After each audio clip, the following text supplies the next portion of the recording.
When I do a decode, I always find something new. I always experience something. It changes me, and it changes my level of perception every single time. Because not only am I learning something, I'm not learning about the movie. It's not about the movie. I'm learning about the story, the one story. You should be examining films from the perspective of, I'm learning about my story and how I fit in the world and who I really am. Because that's what these movies are showing you. And they're showing you not only who you are, but how to figure out who you are. This video is made possible by the generous support of TrueLove.com members. If you like this content and would like to show your support, visit TrueLove.com/membership to become a member, where you'll be able to access additional content, interact with other members through the TrueLove.com app. You are free to cancel anytime.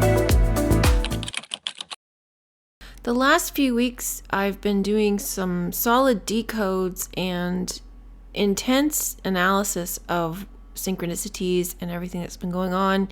And it's been a little draining, I have to say. I've been trying to do a decode on Argyle. It's intense. So I kind of need a breather.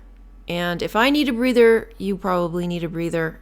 I know it's a little harder, more intense on my end, because in breaking down the movie and going through it in detail and then scripting it and then saying it and then editing it and then, all of the details that go into making the video, it's about 10 times more intense for me than it is for you watching it on the other end, but it's still going to be intense. I want to take a moment here to discuss the fallout of some of these videos, or, the impact, perhaps, is a better word. Because I think it's possible, a lot of people don't really understand the importance or the impact of decoding, first of all, movies and television or news events, but more importantly, examining your own life and synchronicities that happen in your own life, because perhaps most people sort of pass it off as interesting entertainment, not really understanding that this work that I'm doing, and hopefully you're doing, is about opening yourself up to higher levels of perception about this universe, about this world that we live in. And when you look into movies like this, stories like this, you can do it to myths, stories, movies, television shows. I use movies and TV shows because it's very common. People like it. It's entertaining. I'm using a visual medium. And so it's very helpful in showing the visuals, because visuals and auditory, it's the closest you're going to get to reality. But you can do it with books if you prefer. But you can also do it with spiritual texts. And this isn't something that's just entertainment or, fascinating kind of sideshow curiosity. It's a legitimate spiritual practice. This is something that the sages and the mystics do with ancient texts. And I'm just showing you that you can do it with anything, because the truth underlies everything. It's the code. It's the code hidden underneath the surface of everything. So why is it important to see the code? Well, like I said, it helps unlock higher levels of perception, and everything here is about perception. And my fundamental focus on my channel has to do with being on the middle pillar, practicing the middle pillar, which is merging the opposites. And in merging the opposites, you want to see the middle pillar path. You want to see things through the eyes of love. Now, you can decode stories and events, I'm just going to say stories for simplicity's sake, from a variety of perspectives, and it doesn't make it wrong. But my focus is on getting to the one story. And so if somebody has a different perspective, it doesn't mean that it's a wrong perspective. That just means that that is where their perception is. That's as far as they can see. That is what they see, and that makes it valid. However, if you want to be on the middle pillar path, then you can't stop at that point. You have to persist to be able to see things from the perspective that I'm showing you. But as long as you're seeing the things that I'm seeing, as long as you're picking up on the messages, as long as you're understanding what I'm talking about when I point them out to you, then you're in the right direction. What is the right direction? Because whatever direction that you are on is the right direction for you. Because we're all on an individual path, an individual journey, and you cannot be on any other journey. You have to see whatever it is that you are prepared to see. And that is based on your belief filters. If you're not willing to let go of some of these beliefs that you cling to out of fear or security, then you're not going to be able to see the entire truth. And that's okay. Your journey is whatever it is going to be. If you don't want to persist, if you don't want to exit out, if you're content with coming back here, if you're content with, the 3D life and whatever it has to yield to you, that's totally fine. What I hear from most people is that they're not content with it, that they want to exit out. Now, you can't go at it from that point of view because this world is a paradox. And so if you are of the perspective that you want to get out because you find this world hateful and awful, you have to get to the place where you love this world. You have to get to this place where you see love in everything. And ironically, you have fallen in love with this place because you realize the magic behind it. You realize that it is all you, and the story that it is telling you is magical. But it's only at that point where you realize that you have fulfilled your story. You realize that you have come to the end of your story. And even though you see how beautiful it is, even though you find it magical and perfect, exactly the way that it is, you've had enough. And not in a negative sense, in a, I'm ready to go home though. I appreciate the lesson that it has taught me. I appreciate what I have learned here. I appreciate the experience that I have had, and it's beautiful and powerful and magical, but I just want to go home. But what I hear from a lot of people is, I hate it here. And this is because you are not on the middle pillar path yet. You're still seeing things as dualistic. You're still seeing things as an us versus them. You're still victimized by something outside of you. And like I say, it is fine.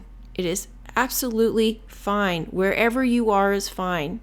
I'm just showing you the way out if you want to get out. If you don't and you're content with being in this victim mentality, victim to the 3D, where something outside of you is coming to get you, something outside of you is causing all your suffering and your misery, and you're tormented and you hate it here, I don't know why you would be okay with that other than you feel comfortable in it. And the thought of you being the cause of all of it is too much to take. That I can understand. But nobody wants to live in pain and suffering and misery and victimhood. It's the fact that we've lived in it for so long, we can't even recognize it. And it's not easy to push your way through it. Law of assumption is the tool that will help you push your way through it. Because in looking towards something that you want more than the feeling that you get by playing the victim to your 3D, you will push through it. You will say, no, I know how good I can feel. I know that what I want is on the other side of this. I refuse to play victim to the 3D anymore. And you persist and you push through and you persevere because you know that the relief is on the other side. I recently had this moment myself, and it was hard. It was painful. It was feeling like it was impossible. It was so tempting to go back to this victim mentality, to go back to blaming the 3D and saying, well, this is the way it's always been, so I can't see it being any other way. How do I know it's going to get better? How do I know that on the other side, I'm going to get everything that I want? And then I realized that it isn't about getting the things that I want. It's about feeling better. It's about not wanting to feel victimized anymore. Because the pain of sitting in misery, the pain of feeling that this world is never going to give you what you want, that this is just the way that life is, that there's nothing more to life than this, you might as well just resign to it, or anything along those lines, is not the way I want to live anymore. So when I was in this moment and I was tempted to go back to feeling this victimhood because it was comfortable, because it comforted me, I was accustomed to it, and recognizing, like taking myself out of it and having a third person perspective to say, well, hang on, what are you doing here? Why are you tempted to go back to feeling like that when you know what it feels like to be on that side? Regardless of whether you get your stuff, regardless of whether things improve in the 3D for you, doesn't it feel better to live in that moment, in that state? And I was like, yeah, it does. And so I decided in that moment, I don't care about the stuff. I don't care about my 3D changing. I care about how I feel. And I'm not going to feel the way I've been feeling for most of my life as a victim to the 3D, of the 3D having power over me. I'm done. And I pushed through it. And it was painful and it was hard, but I pushed through it and I haven't gone back since. Yes, there's moments where I kind of catch myself and I'm like, okay, the 3D is an illusion. Don't fall for it. Don't fall for it. Because this illusion is so persistent and so realistic, it's easy to fall for it. But what you don't want to do is you don't want to get to the point where the 3D controls you and the 3D dictates to you, and you're looking at the 3D and it's telling you this is the way things are. This is the way things are going to be, and it's not going to get any better. And who do you think you are trying to dominate me? All of our lives, we've been conditioned in, this is due to the fallen consciousness. We've been conditioned to look at the 3D and say, well, this is how things are. And when we have an experience and we interact with someone and they treat us a certain way, we learn a lesson, because it's important that we learn lessons.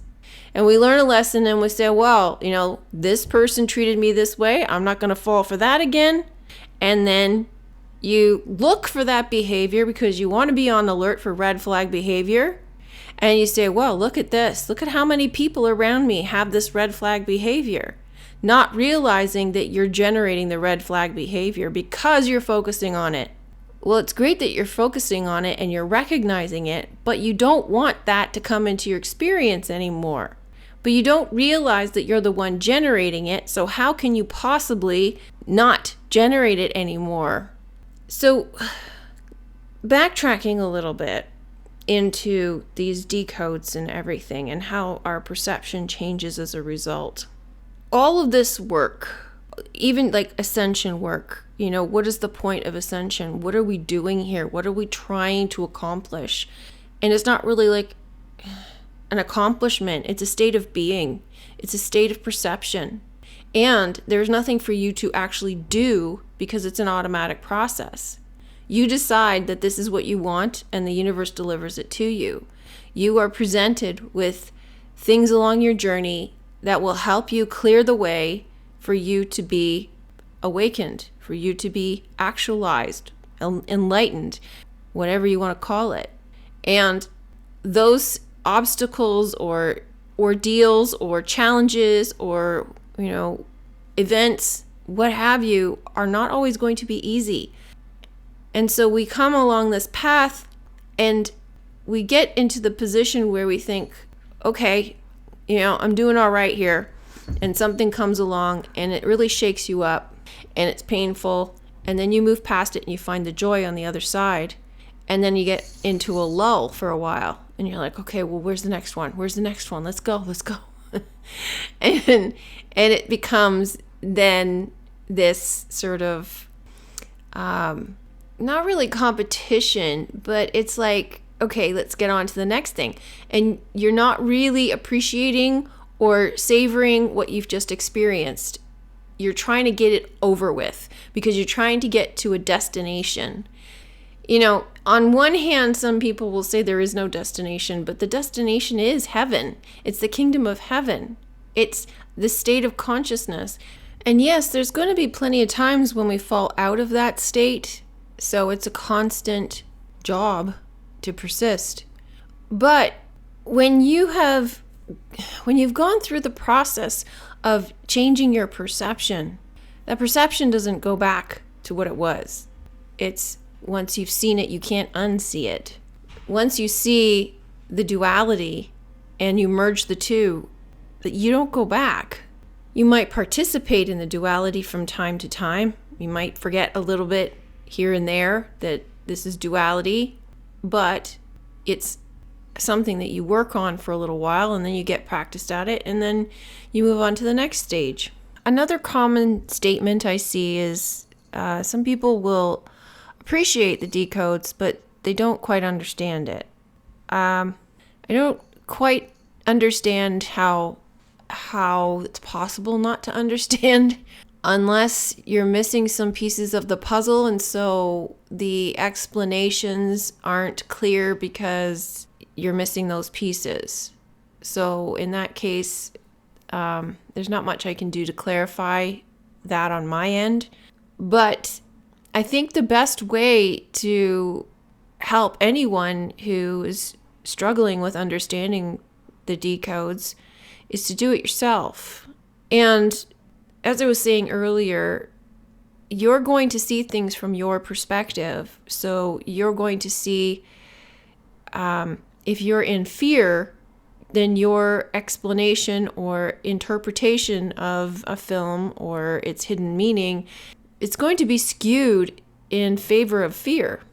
But this is a really good way for you to see how you're viewing the world. Like, if you do a decode on something and then you compare it to, say, a decode that I've done or a decode someone else has done, where does your interpretation sit on the scale? And how do you view what you have seen? Like, what is it you're getting from all of it? Are you actually progressing? Are you finding more in things, or are you just repeating a pattern? When I do a decode, I always find something new. I always experience something.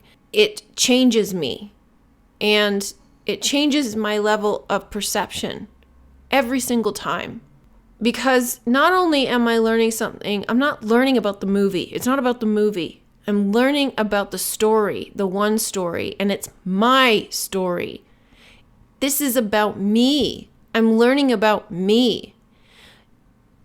And the same should be about you. You should be examining films from the perspective of, I'm learning about my story and how I fit in the world and who I really am. Because that's what these movies are showing you. And they're showing you not only who you are, but how to figure out who you are. I also want to say, too, like, kind of on the note of a lot of people not really understanding the significance of decoding or synchronicities or, this sort of thing. Some people are just not meant to progress past a certain point. And that's totally fine. In other ways, some people get tired, or they get lazy, they get bored, or they don't really understand it, they get frustrated, they can't see things say the way that somebody else sees them, so they feel frustrated and they give up, and then they rely on someone else. Part of the joy of discovery is in attempting it yourself. And it's not about getting it right, it's about what do you see. And I think a lot of people prevent themselves from even trying because they're concerned more about getting it right. If you free yourself up in terms of, okay, well, what do I see? But then move into the direction of, what is it they're showing me? because you don't want to get too stuck in what do I see.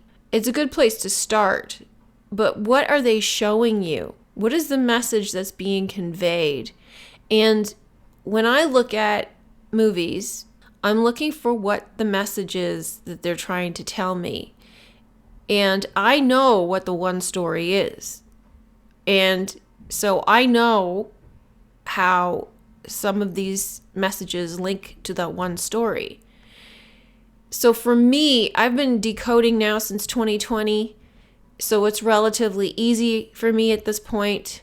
But it did take quite a while for me to know what all of these messages actually meant.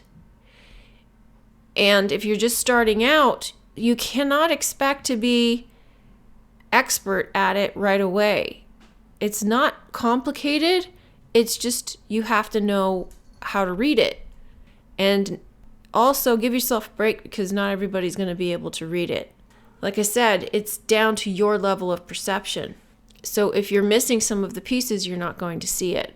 But, just get to whatever level of perception you're going to and have fun with it. Have fun with it. Like, don't stress out over it. Don't get upset with yourself over it.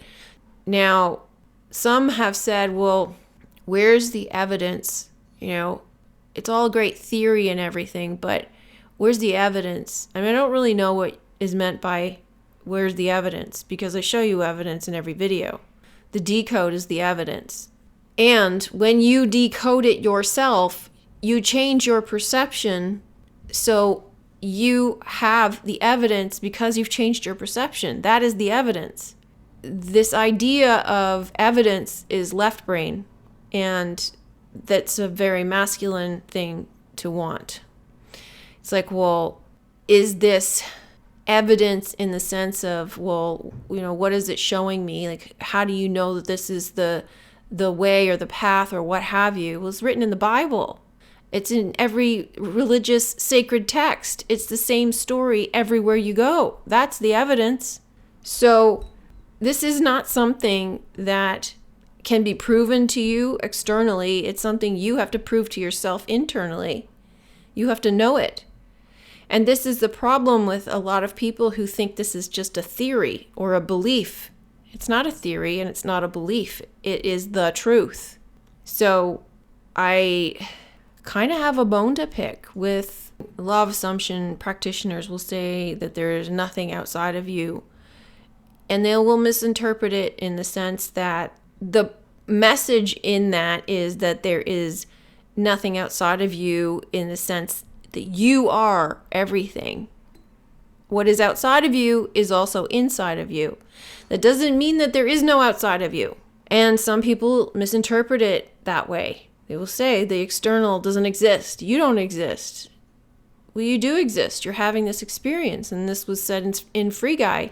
Guy goes to his friend Buddy and he says, what if I told you none of this was real? And he's like, well, so what?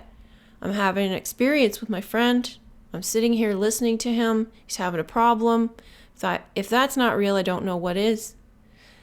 And it's just as real as anything. Like, this is real and it's not real. It's an illusion. It's not the real world, but we're still having an experience. It's like when you sleep and you have a dream. Is the dream real? It's real in the sense that it's a dream and you had it and you had that experience within the dream. And when you wake up, you can learn things from that dream, right? So that's the same sort of situation we're in here. Whatever this construct is that people like to call it a construct, I kind of find that amusing. It's a story. It's a torus. And it's a tarot play or a play on words. And so we're here to learn something from it. What we're here to learn about is true love.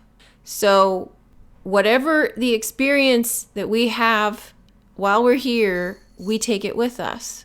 We don't take the stuff, we don't take the things, we take the experience. And the stuff and the things are here to assist us in the experience.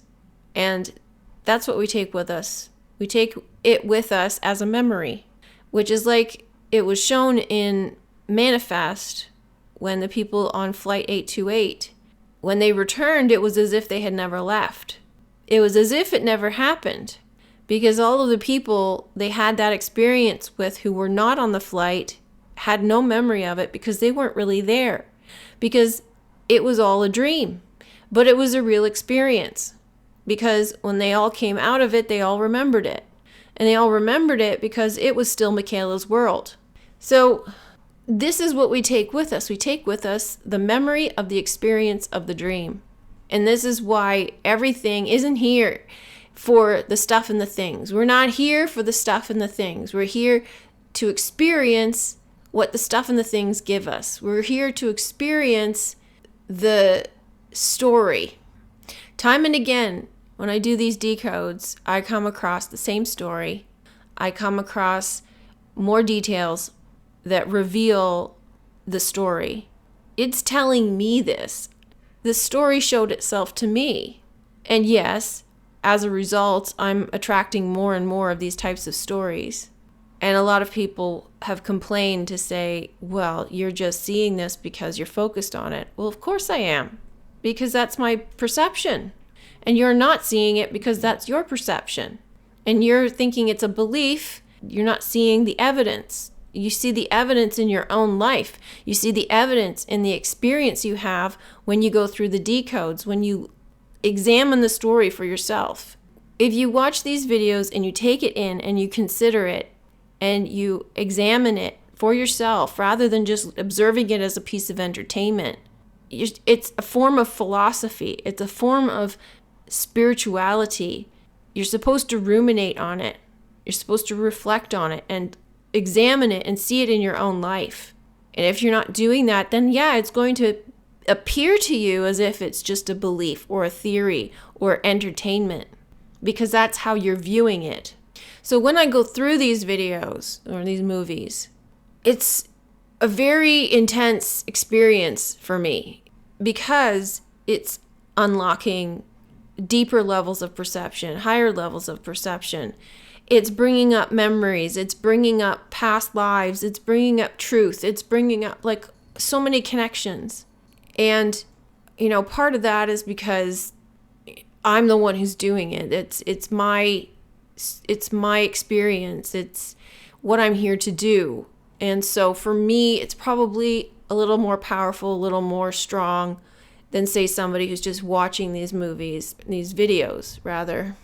I don't think that it's limited. I've heard from people who have an equally powerful experience watching my videos because they get it. They see it in their own lives.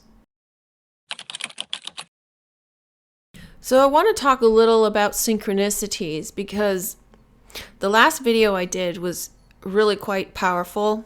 Not only did I have a new level of synchronicity, and I've noticed in my ascension journey that synchronicities change and they evolve the more that you pay attention to them, but also the higher your perception.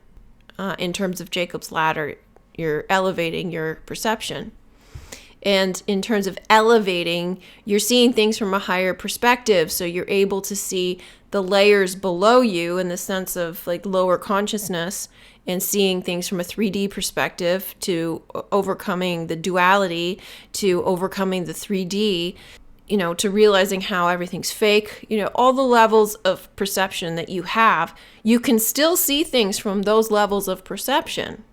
So, and in some cases, people call them parallel universes.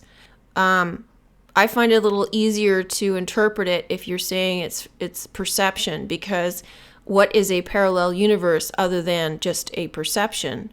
When you change your perception, like Wayne Dyer says, when you change the way you look at things, the things you look at change. That's perception.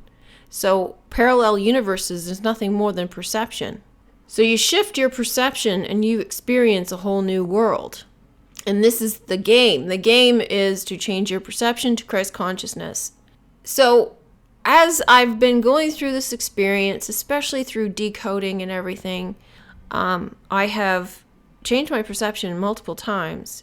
I've also experienced a vast variety of synchronicities that seem to become more complex, more involved, bolder, more massive. And I think that part of that is due to your change in perception, because You're starting to see how everything is connected and everything is you. And the more you see that, the more the universe communicates with you. And you can see the direct link between you, your thoughts, what you're focusing on, and how it manifests in reality. What it seems to me from examining law of assumption communities, I've been through law of assumption and law of attraction communities. Now, to me, essentially they're the same thing, but people, they nitpick about the differences. It really is the same thing. The main difference between the two seems to be that law of attraction is about attracting things from outside of you into your experience, so it's kind of just semantics. Whereas law of assumption is you are everything, so you assume that you already have what you want, and it manifests into your experience because you are it. Really, it's the same thing, it's just different language. They work, bottom line, because it's about retraining your brain. It's about retraining your thought patterns and getting out of 3D victimhood and getting out of the mentality that you have to go out there and get things in the physical, when really all you need to do is think about it and it will come to you. And as I was saying, one of the statements that is made in law of assumption is that there is no out there out there. There is nothing outside of you, which I think is misinterpreted, because we know very well that there is an experience that is technically outside of you, right? We have this 3D world experience that is outside of our perceptible body. But what is meant by that is that what we perceive to be outside of us is really a reflection of what is within us, and so therefore there is no boundary. There is no differentiating between what is you and what is not you, because it is all you. And the external is a mirror to reflect back to you what is happening on the internal. What bothers me about some of their language is things like, don't pay attention to astrology because that's outside of you. You just said that there is no outside of you. So how can astrology be outside of you? If everything outside of you is also within you, then astrology is also within you, which it is. Therefore, astrology is important. So a lot of the things that they talk about in law of assumption disregards astrology, disregards tarot, disregards, all of these things, symbolism. They even disregard meaning in numbers and words and this sort of thing, which is ridiculous because we live in a tarot play. Everything is created by words. Thoughts become things. Numbers have meaning. So it seems to me that a lot of these people in the law of assumption community, A, are either planted, or, every community has plants, or B, they have gone down either the New Age rabbit holes or the conspiracy theory rabbit holes, and they haven't actually come to the truth, the real truth. My point is that they disregard astrology. They disregard the tarot. And more, I'm finding that it is very important that you know which God you are. Because that's what you're manifesting from. That's why you're manifesting. You're manifesting all of this stuff to remind you of who you really are. You are surrounded by your star story, and yet we're operating in ignorance of it. These law of assumption teachers will tell you can be, do, or have anything you want. That is not entirely true. You can be, do, or have anything you want within the realm of what you want. And what you want is limited to who you really are. You're not going to want to manifest something that is outside the realm of who you really are. And you can't manifest something outside the realm of who you really are. So going back to synchronicities, the last video I did was about synchronicities and very intricate, complicated synchronicities. And these synchronicities were happening not only to me, but to people in Discord. And I wanted to find out if they were happening to other people, because it was happening to me and a friend of mine at the same time. And so what I do in regards to synchronicities is that I make note of them, the ones that stand out, the ones that repeat, the ones that keep coming to me. And I'm trying to figure out, what is the message? What is this trying to tell me? Because they are always trying to tell me something. And when I figure out what the message is, the synchronicities fade away. And then another wave will come. And usually there's a bit of a lull in between to sort of give it a break and say, okay, this is not connected to what you just had. This is a new wave. You need a bit of a break, because sometimes these synchronicities can be a little all-encompassing. It takes your attention, you're doing something, and then the synchronicity pops up and you're like, wow, what is this? Why does this keep showing up? So right now, one of my synchronicities is Tyrannosaurus Rex, and it keeps showing up everywhere. I'm getting heads of T-Rexes. I'm getting T-Rexes in Love is Blind. I'm getting T-Rexes on soapboxes. Like, it's just like everywhere. And because it's still coming, I haven't figured out yet what it really means. And it's coming in conjunction with several other synchronicities. So all of those synchronicities are part of a message. For example, seeing the same numbers. Some people have a personal meaning attached to repeated numbers. There's some people have repeated numbers show up in their experience again and again and again. And those numbers are personal to them. So if these numbers are coming into your experience over and over again, make note of when and where and like the context surrounding the experience of when those numbers show up, and see if there's a similarity or connection between those events. Can you go back to the first instance or at the very beginning of when those numbers started to appear in your experience and find some kind of connection to those numbers? Otherwise, there are certain numbers that will appear in your experience because of who you really are. Those numbers will manifest just like everything else in your life because it's an indicator of who you really are. That's perhaps one of the reasons why it's showing up. So if you pay attention to these numbers that are popping up in your experience, find out what your personal attachment is to it, but also find out the true meaning of those numbers. What do they actually mean? And some people in the law of assumption community will say that they don't actually have any meaning, which is false. If you're going to say that numbers and words and such don't have any meaning, then nothing here has any meaning, which is false. Everything has meaning. So again, with this sort of duality or the paradox, it's both. Yes, everything has no meaning because it's not really real. It's an illusion. It's just like everything here is real and not real. Everything here has meaning and is not meaningful. So it's both.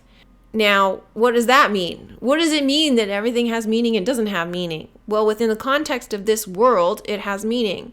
On the outside, in the grand scheme of things, in terms of source, which is no thing, it has no meaning because there is no thing. Do you know what I mean? You can also see it in terms of perspective, where you can look at these things and say that there's no meaning to it because you're not attaching a meaning to it, but it doesn't mean that there isn't a meaning. There is a meaning. Numbers are not just symbols that indicate a collection of items. So I've done a video on numbers in my Life is a Hall of Mirrors. The last video I did, which was about synchronicities, and it was about these complex synchronicities that are showing up in my experience and as well as others. I was having full scenes replicate themselves from the TV show Manifest. They were appearing in my life, literally manifesting in my life. Not literally the same way that it played out on the TV show, but very similarly, allegorically. And I do think that being able to recognize this does come from studying synchronicities, also the change in perception, because you understand how everything is connected. And so the more you understand that, the more you're going to see it, which is the whole point. It is the whole point. I think what I want to say about this is that there are many levels to ascension. There are many levels to awakening, enlightenment. And, the goal, if there is one, is to return home. And in order to do that, you have to remember who you are. You have to remember where you came from. You have to remember why you're here. Because if you can't remember those things, how are you going to know where to go? How are you going to know how to get back home? So in examining your experience in terms of synchronicities and manifestations and movies and television shows, and because all of that's part of your experience. It's not just a matter of what comes into your personal experience. All of the things that are on the world stage are part of your personal experience. Whatever comes into your experience is part of you. You cannot have it in your personal experience without it being part of you. So if you are, say, sitting here, watching Love is Blind, and somebody sends you a text message, and that text message is replicated on a screen, somebody says the same thing that was in the text message, that's a synchronicity. Both of those things are in your experience trying to get your attention. Whereas if you're in the 3D world, you would look at it as separate things and say, well, it's just a coincidence because my friend isn't watching Love is Blind, has no idea about Love is Blind. So how could he possibly know what was being said on screen? And the person on screen said it after I saw the text. So, it has no connection. But it does have a connection because it's all part of your consciousness. And that's not a theory. So another level to the synchronicities, I'm going to try and wrap it up here, is the connection that we have to each other and the connection to the external world. And it's telling us where we're at in the story, where we're at in the one story. As I said, we are all part of a singular story of the tarot play, and we all have our part to play in it.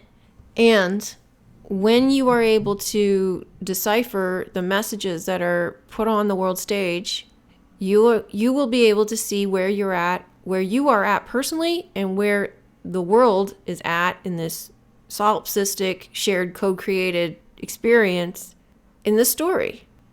Now, if you're in a fear state, then you're going to see these signs and symbols as fearful. So that will be your experience.